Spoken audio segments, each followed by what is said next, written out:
정치 현안에 한 발 더 들어가 궁금증을 풀어드리는 정치 더 코너 오늘부터 마련했습니다. 조선일보 배성규 정치 에디터 나왔습니다. 어서 오십시오. 안녕하세요. 네, 오늘 이재명 대통령이 취임 한 달 기자회견을 했습니다. 핵심 메시지 뭐라고 봐야 합니까? 네, 크게 네 가지로 요약할 수 있겠습니다. 그래서 강성 진보 색깔은 뺀다. 그리고 쟁점 정책은 속도 조절한다. 통합과 협치를 앞세운다. 경제에 최우선을 둔다. 이 네 가지인데요. 이를 통해서 국민들, 특히 중도 보수층의 불안감을 불식시킨다는 겁니다. 네. 이 대통령은 검찰개혁은 자업자득이라 하면서도 시점은 추석대로 미뤘습니다. 주 5일제도 강제 추진은 아니라고 했습니다. 속도 조절을 통한 점진적 개혁으로 가겠다는 의미로 들립니다. 인사에서도 한쪽 편, 한 색깔만 쓰면 전쟁이 된다.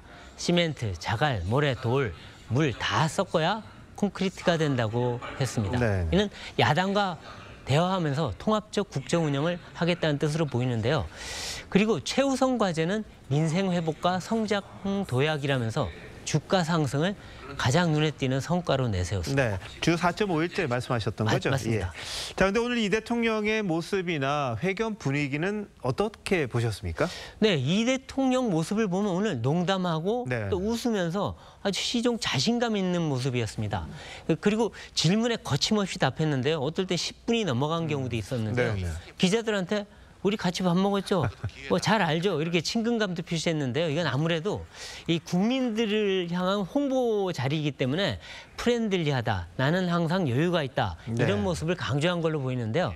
다만 이 기자들 질문 순서를 뽑기로 한 게 이게 좀 산만하고 집중도가 떨어진다. 그리고 너무 답이 길고 네. 자화자찬식이다. 이런 지적도 없지는 않았습니다. 근데 상당히 그 프로다운 모습은 보였던 것 같아요. 그렇습니다. 자, 근데 이 대통령 한 달에 대해서는 여러 가지 평가가 있을 수 있습니다만 좀 네. 긍정적인 것부터 먼저 한번 짚어주시죠. 네, 이 정책과 인사에서 아무래도 일반 국민 눈높이에 맞추려고 하는 노력이 눈에 띕니다. 그러니까 이념을 앞세워서 과격하고 무리하게 정책을 밀어붙이는 거 이런 건 피하고 그다음에 극도로 편향되거나 아니면 강성인 인사들 대신에 온건파나 기업인들을 많이 발탁을 했습니다. 그러니까 과거 문재인 정부는 코드 인사, 적폐청산 이런 걸로 밀어붙여서 비판을 받았지 않습니까?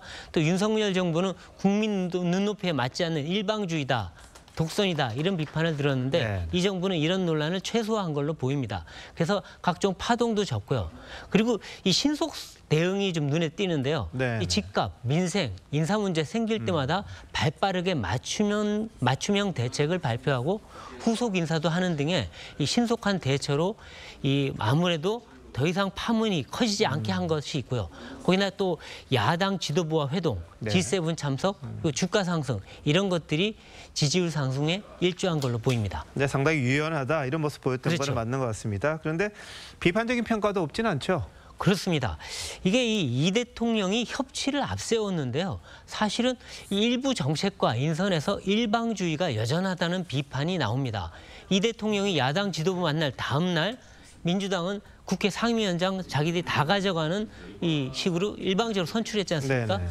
그리고 3대 특검, 쟁점 법안들, 그리고 오늘 김민석 총리 인준 표결도 다 강행했습니다. 네네. 그러니까 야당은 대통령과 민주당이 이중 플레이한다 이런 비판을 하는데요. 그렇죠. 거기다가 집값, 관세 협상, 한미 정상회담 지연 이런 것들도 상당히 불안감을 주고 있습니다.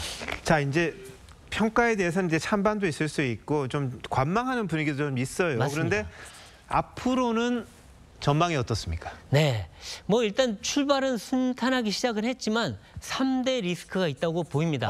예. 가장 큰 건 트럼프 리스크입니다. 이 한미 정상회담이 지금 계속 지연되고 있는데 이 와중에 루비오 미 국무장관 방한이 취소됐습니다. 그렇죠. 그러니까 이게 뭔가 국민들이 일단 불안해하고요. 이 관세, 방위비 협상, 또 주한미군 역할 조정 이런 것들이 지금 예정이 돼 있는데 여기서 문제가 생기면 안보, 경제 양축 다 흔들릴 수 있습니다. 예. 또 하나는 경제 위기 이 가능성인데요. 이 최근 주가는 급등했지만 펀더멘탈이 여전히 약합니다. 그러니까 이게 이러면 언제든 주가는 급락하고 위기 상황으로 갈 수 있다. 예. 이러면 지지율도 떨어지고 내년 지방선거도 불안할 수 있다 이런 거고요. 네. 마지막은 거대 여당의 폭주 가능성입니다. 지금도 지금 폭주 얘기를 계속 하고 있는데 여당에서는 이 협치가 무너지고 민심 이반이 올 수 있는데 이러면 이 대통령을 찍지 않은 50%의 국민이 등을 돌리면 국정 운영은 조금 힘들어질 수 있습니다. 네. 자, 오늘 첫 시간이었는데요. 앞으로도 정기적으로 좀 모시도록 하겠습니다. 네, 깊이 있는 알겠습니다. 해설 배 에디터 부탁드립니다. 고맙습니다. 감사합니다.